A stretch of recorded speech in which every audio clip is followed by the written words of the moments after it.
Hello friends, subscribe कीजिए रज़ा photography and technical channel को और ज़्यादा से ज़्यादा शेयर कीजिए, लाइक कीजिए और अपने बेल आइकन को दबा लो सबसे पहले हमारा वीडियो देखने के लिए।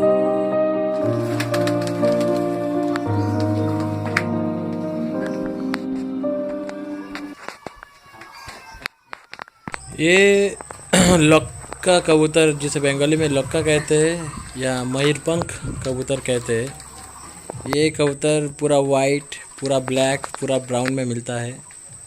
ये कबूतर बहुत ही अच्छा और फैंसी शौकीन कबूतर है। आप देख सकते हो, अगर किसी को शौकीन कबूतर का शौक़ है तो आप ये कबूतर कलेक्ट कर सकते हो। बहुत ही बढ़िया लगेगा आपके घर में और बहुत ही अच्छा ब्लड लाइन का ये जो लक्का कबूतर है, आप देख सकते हो पूरा वाइट में एकदम मयूर की तरह दिखता है और बहुत ही सुंदर है, अच्छा है। ये सब कबूतर बहुत ही अच्छा बढ़िया नस्ल का है, एकदम प्योर लक्का है जो मयूरपंख कहते हैं। देखो, एंजॉय करो और अगर किसी को चाहिए तो कांटेक्ट कर सकते हो। ये भी मिल सकता है आपको अगर आप चाहते हो तो। चलो फ्रेंड, देखते रहो, सब्सक्राइब करो, लाइक करो, शेयर करो, अपने फ्रेंड को भी दिखाओ और आप भी देखो।